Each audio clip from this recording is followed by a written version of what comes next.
नमस्कार दोस्तों, स्वागत करता हूं आप सभी का मेरे एजुकेशन एंड बुद्धिस्ट चैनल में। आज मैं पर्यावरण शिक्षा के बहुत ही महत्वपूर्ण प्रश्न लाया हूं, जो 20 प्रश्न हैं, जो सेट नंबर 1 है। ये बारी बारी से हम एक सेट रोज़ाना पर्यावरण शिक्षा का कराएंगे। ठीक है दोस्तों, सीटेट एग्ज़ाम बहुत ही नज़दीक है, आने वाला है, तो इसके लिए हमारी तैयारी भी अच्छे से होनी चाहिए। तो ये एक तरह से रिवीजन के तौर पर प्रश्न हम ये कराएंगे, वन लाइनर प्रश्न होंगे ये। ठीक है दोस्तों, तो 10 मिनट के लिए मात्र आप ध्यान इधर एक एकत्रित करें। ठीक है, ध्यान आकर्षित करें इन प्रश्नों की ओर, और हम इन प्रश्नों को याद रखेंगे जो परीक्षा पास करने में बहुत ही सहयोगी होंगे। ठीक है दोस्तों, चलिए शुरू करते हैं बिना किसी देरी के। दोस्तों, आपसे एक रिक्वेस्ट करूँगा कि वीडियो अगर आपको पसंद आए तो लाइक ज़रूर करें, चैनल पर पहली बार हैं तो चैनल को सब्सक्राइब कर दें। ठीक है दोस्तों, साथ ही साथ बेल आइकन को भी दबा देंगे, जिससे कि आने वाली हमारे वीडियो का नोटिफिकेशन आपको मिल जाएगा। ठीक है दोस्तों, चलिए शुरू करते हैं। पहला प्रश्न है हमारा, पारिस्थितिकी तंत्र शब्द का प्रयोग सर्वप्रथम किसने किया था? तो पारिस्थितिकी तंत्र का सर्वप्रथम प्रयोग किया था, ये थे हमारे एजी टांसले। टेंसले लिखा हुआ है, टांसले भी पढ़ते हैं इनको, एजी टेंसले। ठीक है दोस्तों, इन्होंने सर्वप्रथम इसका प्रयोग किया था पारिस्थितिकी तंत्र का। और पारिस्थितिकी तंत्र का सर्वप्रथम प्रयोग कब किया था? ये किया था 1935 ईस्वी में। ठीक है दोस्तों, कब किया था? 1935 में, याद रखेंगे।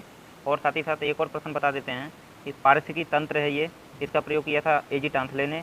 और एक और शब्द है जो है पारिस्थितिकी। ठीक है, वो केवल पारिस्थितिकी है जिसका प्रयोग किया था हमारे अर्नेस्ट हैकल। किसने किया था पारिस्थितिकी का प्रयोग?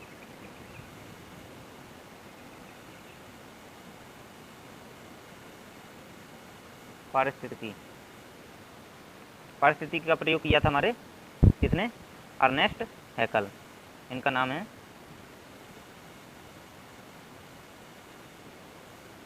अर्नेस्ट हैकल। और ये किया था, कब किया था? 1865 ईस्वी में, 1865 ईस्वी में। ठीक है दोस्तों, पारिस्थितिकी तंत्र पूछा जाए तो एजी टांसले के साथ जाएगा, और केवल पारिस्थितिकी पूछा जाए तो ये जाएगा अर्नेस्ट हैकल। और ये किया था हमारा, ये किया था 1935 में, पारिस्थितिकी तंत्र 1935 में, और ये 1865 में। ठीक है दोस्तों, चलिए अब बात कर लेते हैं। जो पारिस्थितिकी शब्द है ये है इकोलॉजी, यानी कि जो पारिस्थितिकी शब्द है पारिस्थितिकी, इसे अंग्रेजी में कहते हैं इकोलॉजी। पारिस्थितिकी अंग्रेजी में कहेंगे इकोलॉजी,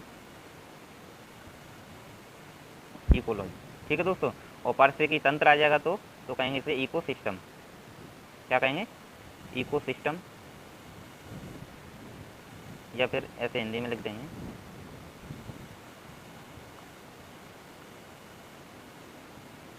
इकोसिस्टम कहेंगे इसे। चलिए अगला प्रश्न है दूसरा हमारा। दोस्तों समझ में तो आ गया होगा आपके पहला प्रश्न। चलते हैं दूसरे प्रश्न की ओर। दूसरा है श्वसन की क्रिया है। तो श्वसन की क्रिया क्या है? ये अपचायक क्रिया है। ठीक है दोस्तों, श्वसन की क्रिया क्या है? अपचायक क्रिया है, जिसमें क्या होता है, हम ऑक्सीजन ग्रहण करते हैं। क्या करते हैं? ऑक्सीजन, जैसे O2 कहेंगे, और कार्बन डाइऑक्साइड जो है वो हम छोड़ते हैं। ऑक्सीजन ग्रहण और कार्बन डाइऑक्साइड छोड़ते हैं। ठीक है, इस क्रिया को कहते हैं अपचायक क्रिया। क्लियर है? चलिए अगला है हमारा प्रश्न नंबर 3, किस प्रकाश रंग में प्रकाश संश्लेषण होता है? तो किस प्रकाश रंग में प्रकाश संश्लेषण होता है? तो ये होता है लाल व नीले रंग में। ठीक है दोस्तों, लाल व नीले रंग में प्रकाश संश्लेषण जो है वो होता है। चलिए चलते हैं प्रश्न नंबर 4 की ओर। अगला है, सभी उपभोक्ताओं में कौन सा गुण पाया जाता है? तो सभी उपभोक्ता होते हैं उनमें गुण पाया जाता है क्या? परपोषी। उपभोक्ता में होता है परपोषी, और जो उत्पादक होते हैं, क्या होते हैं? उत्पादक। उत्पादकों में होता है, क्या होता है? स्वपोषी होते हैं ये, स्वपोषी।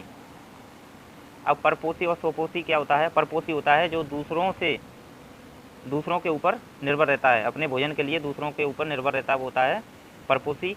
और जो अपना भोजन स्वयं बनाता है, क्या होता है?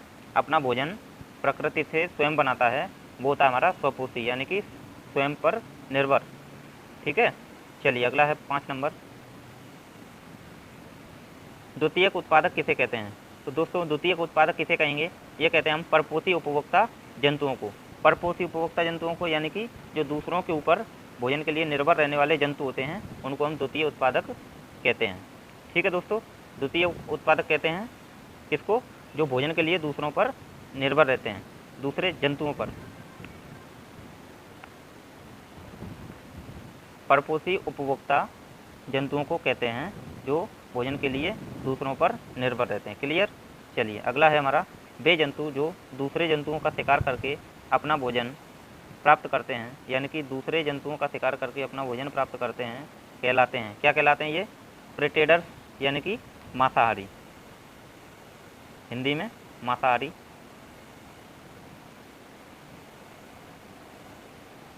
मिस्टेक है दोस्तों थोड़ा सा, यहाँ हो जाएगा मांसाहारी।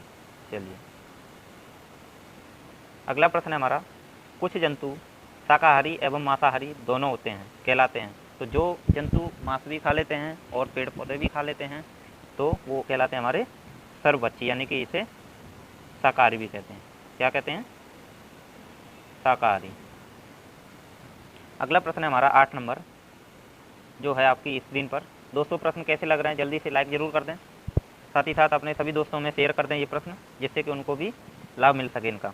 ठीक है दोस्तों, इसमें से काफ़ी प्रश्न सीटेट परीक्षा में तथा अन्य शिक्षक भर्ती परीक्षाएं जो आने वाली हैं उसमें आने वाले हैं ये प्रश्न, कई प्रश्न उसी में जैसे कि तैसे आ सकते हैं। ठीक है दोस्तों, चलिए पहला है, अगला प्रश्न है हमारा, प्रकृति का मैत्र किसे कहा जाता है। तो प्रकृति का मैत्र किसे कहा जाता है, मैत्र कहते हैं जो एकदम साफ सफाई कर देता है, ठीक है, पर्यावरण की सफाई करता है, तो वो होता है हमारा क्या, अपघटक एवं कवक। ठीक है दोस्तों, अपघटक एवं कवक को प्रकृति का मैत्र कहते हैं।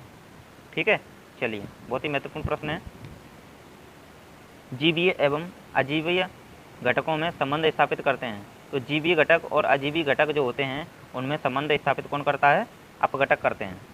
कौन करते हैं, अपघटक। जो क्या होता है, अपघटक क्या होते हैं, जो भी पेड़ पौधे हैं और वो एक तरह से लास्ट में जो सड़ जाते हैं, तो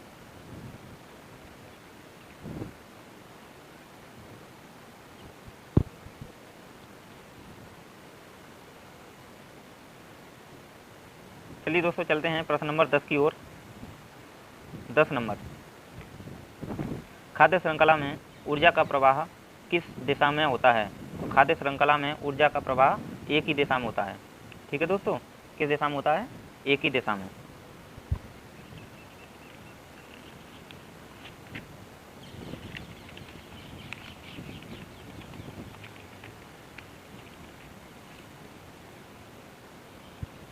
एक ही दिशा में होता है। चलिए अगला है हमारा प्रश्न नंबर 11, एक संपूर्ण समुदाय के सभी जीवों में संबंध स्थापित करता है। एक संपूर्ण समुदाय के सभी जीवों में संबंध स्थापित करता है, कौन करता है, ये करता है खाद्य जाल। खाद्य जाल क्या होता है, खाद्य जाल होता है कि जो उत्पादक होते हैं, उत्पादक फिर उत्पादकों से भोजन कौन प्राप्त करता है, शाकाहारी। पहले उत्पादक फिर इससे शाकाहारी जो हैं वो भोजन प्राप्त करेंगे, शाकाहारी।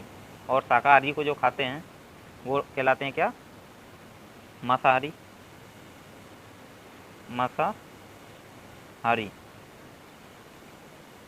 मांसाहारी, ठीक है दोस्तों। और मांसाहारी और शाकाहारी जो दोनों खा लेते हैं वो कहलाते हैं हमारे, क्या कहलाते हैं, सर्वाहारी। ठीक है दोस्तों, तो ये जो खाद्य जाल है खाद्य जाल है वो क्या है, एक संपूर्ण समुदाय के सभी जीवों में संबंध स्थापित करते हैं, एक दूसरे पर निर्भर रहते हैं। ठीक है दोस्तों, चलिए अगला है प्रश्न नंबर 12, ऊर्जा का प्रवाह एक ही दिशा में होते हुए भी कई पथों से किस में गुजरता है। तो कई पथों से किस में गुजरता है, ये गुजरता है खाद्य जाल में। खाद्य जाल में कई पथों से, कई रास्तों से ये प्रवाह जो है ऊर्जा का वो गुजरता है, और ये कैसा होता है, ये एक ही दिशा में प्रवाह होता है। ठीक है दोस्तों,